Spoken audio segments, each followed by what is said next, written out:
자, 사드 배치 관련된 겁니다. 자, 민주당 의원들이 오늘 중국 갔습니다. 왜 가냐? 자, 사드 중단해라. 아니, 죄송합니다. 한류 막는 거 중단해라. 왜냐면 우리가 집권해서 사드 안 할 테니까. 자, 과연 어떤 일이 있었는지 이야기를 화면 보면서 시작해 보겠습니다. 자, 채널A 정치부의 고성호 차장 나오셨는데요. 자, 오늘 김포공항 저 장면이군요. 자, 송영길 의원을 포함하는 야당 의원들이 중국으로 떠나는 모습 보고 계십니다. 자, 관련된 얘기 지금부터 얘기를 나눠보겠습니다. 자, 김정문 교수님 나오셨습니다. 이렇게 화면 보면 다 떠나고 있는데 왜 간 건지 다 설명이 되는 거죠? 네, 이 양반들이 나가면서 사드 배치 문제 관련해서 한중 간의 대화가 안 되니까 네. 중국을 방문해서 이렇게 한반도 정세 관련해서 네. 폭넓게 좀 대화를 하겠다라고 이제 출발을 했습니다. 자, 그런데 어떻습니까? 고성호 차장.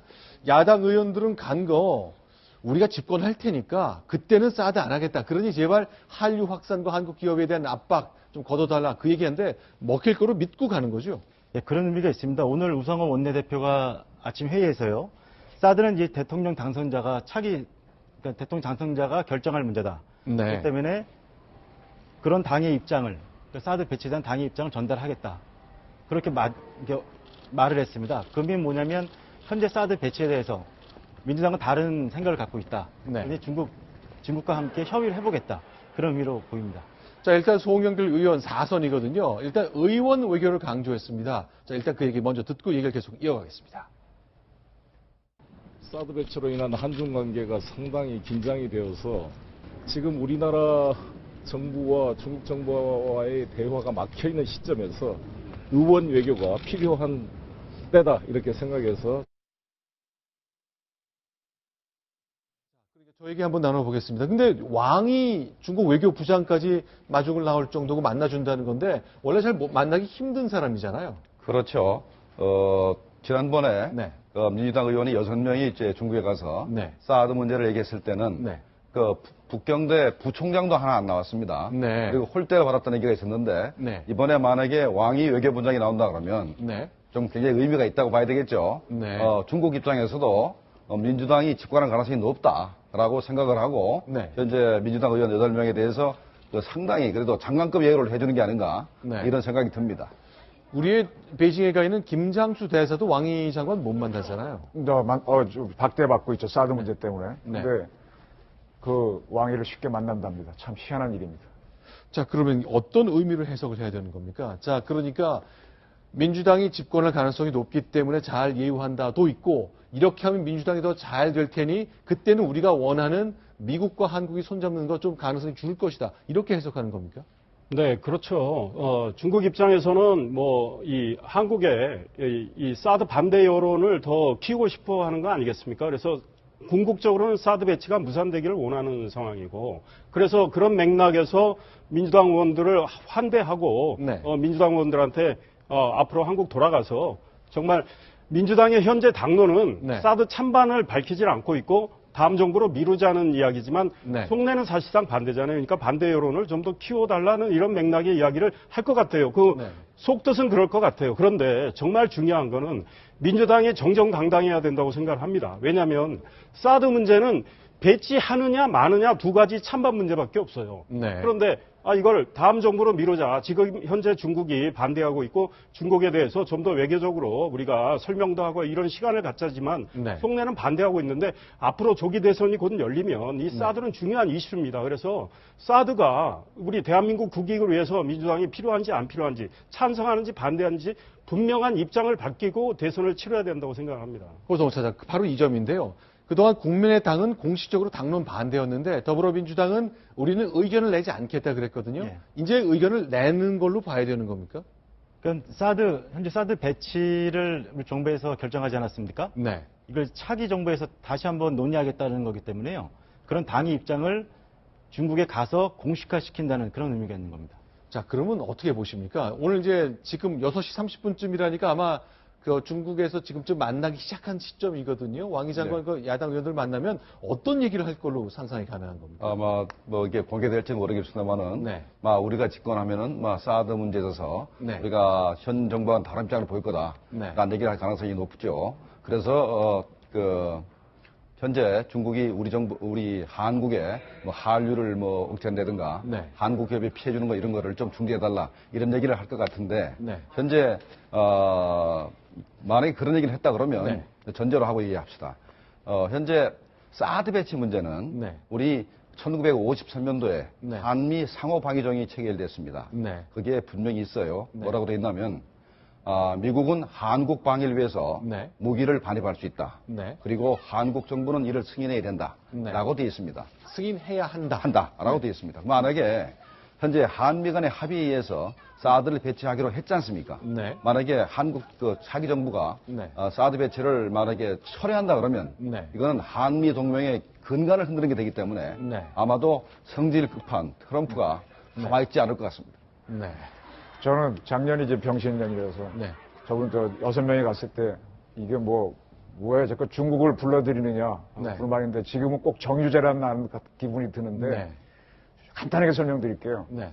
이제 평택에 주한미군 기지가 완성됩니다. 네. 그럼 거기를 방어하는 문제가 미국은 이 세계에서 가장 좋은 기지거든요. 네. 그래서 스페로코티 한미연합사령관이 연합사령관 자격이 아닌 주한미군 사령관 자격으로 사드를 배치해서 이거를 모든 공격으로부터 보호해야 된다라고 먼저 제기를 했고요. 네. 우리는 계속 산무론으로 가다가 북한이 3차, 4차 핵실험하니까 당황해서 우리도 같이 해서 가는 거거든요. 네. 근데 평택 기지를 만든 정권은 노무현 정권입니다. 그때 시작을 했습니다. 네. 그래서 지금 만약에 더민주당이 집권을 해가지고 사드를 못하겠다고 하게 되면은 미군 입장에서는 아주 강경하게 나가면은 평택에 들어가기로 한 주한미군 빼내겠다 이렇게 나올 수도 있습니다. 네. 그러면은 모든 게 엉망이 되거든요.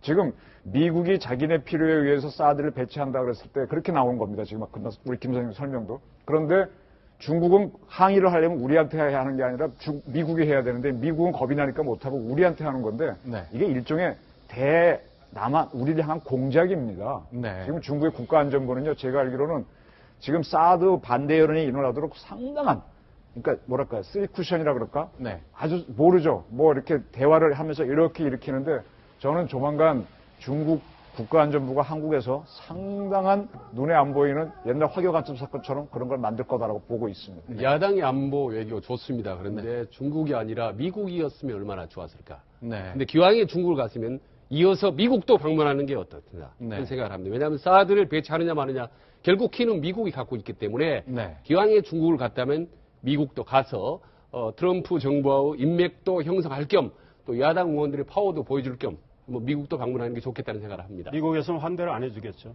네. 자, 그러면요. 오늘 있었던 이제 정부에 대한 정책의 업무 부처 보고 얘기를 좀 나눠봤으면 좋겠습니다. 황교안 대행이 직접 보고를 받았는데 오늘 외교안보 분야가 좀 급했지요. 그래서 직접 보고한 내용을 보니까 참수부대 창설을 2년 앞당기는 걸로 보고 있네요. 네, 2년 앞당기로 했습니다. 뭔가 좀 다급한 것 같아요. 북한이 네. 아마 핵 능력 때문인 것 같은데 네. 그 핵을 발사할 수 있다는 결정을 내릴 수 있는 국가 지도부를 네. NCMA를 날리려면은 그건 땅굴 어디 철봉각 어디로 숨어 있을 테니까 네. 웬만한 공격으로 안 되니까 사람이 가야 되니까 옛날 김신조가 와서 우리 청와대 습격했듯이 네. 그런 역할을 하는 네. 한국판 214 부대인가요? 네. 그런 부대를 만들겠다. 2년 내에 그런 선언을 했습니다. 자, 결국 참수부대라는 것, 결국 적의 머리를 딴다 하는 그런 목적을 갖고 있는 건데 네. 어떻습니까? 김정은은 국민들한테 주민들한테 사과하면서 몸을 낮추면서 하여간 유지를 하려고 노력하고 있는 국면인데. 그러니까 우리가 핵을 무장할 수 있다면은 네. 이런 게 필요 없겠죠. 핵으로 공격하면 되니까. 근데 우리가 핵을 가질 수 없는 상태에서 북한의 핵 사용을 억제하려고 그러면 네. 일단은 김정은을 제거할 수 있는 능력을 갖춘 부대를 가지고 있게 되면 네. 김정은이가 핵을 사용할 수 없을 것이다. 그리고 만약에 하나 네. 북한이 핵을 사용했다 하더라도 우리가 남은 부대를 가지고 김정은을 제거할 수 있기 때문에 네. 김정은이가 핵을 사용할 수 있는 미연에 방지할 수 있기 때문에 네. 이런 부대를 이제 만드는 것입니다. 그러니까 네. 이것은 기본적으로 우리가 이제 북한의 핵 사용을 억제하는데 3개 축입니다. 네. KAMD, KMPR, 네. 그다음에 킬체인 이 세 가지인데 네. 이거는 KMPR 그러니까 한국형 대량 응징 보복 작전의 이제 하나입니다. 자, 그런데 기존 계획을 보면 육해공 특수부대를 주축한다 그랬는데 이젠 육군이 중심입니다. 뭐가 변화가 있는 거예요? 지금 동원전략사령부하고 지금 참수작전부대는 완전 별거입니다. 이건 네. 좀 잘못 나간 거고요. 네.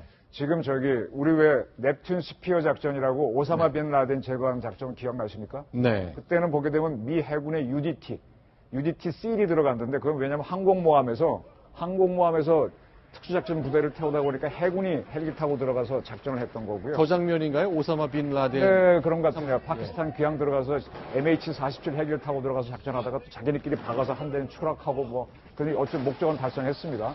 근데 우리 같은 경우는 해군 부대를 동원해서 어디 저기를 북한을 들어간다기보다는 여기서 네. 바로 떠서 MH47이나 MH60 헬기로 들어가면 되니까 아마 육군 부대 위주로 할 가능성이 크고요.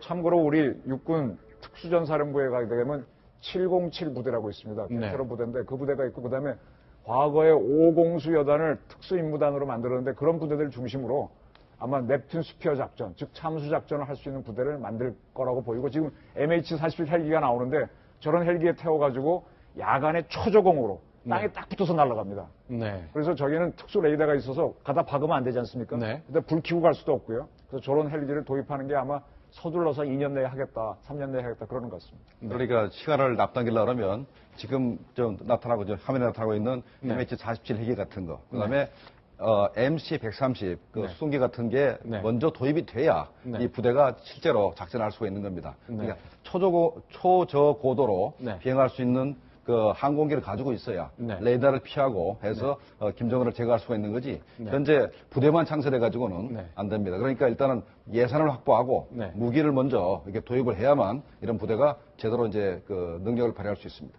첫 삽을 떴다는데 거기서 좀 의미를 둬야 될 것 같습니다. 황교안 국무총리 대통령 권한대행이 이제 보고를 받는데 첫 보고를 외교안보 분야로 선택했다는 것, 지금의 안보 상황에 대한 인식을 좀 반영한 것 같습니다. 오늘 김정봉 교수님 말씀 여기까지 듣겠습니다. 고맙습니다.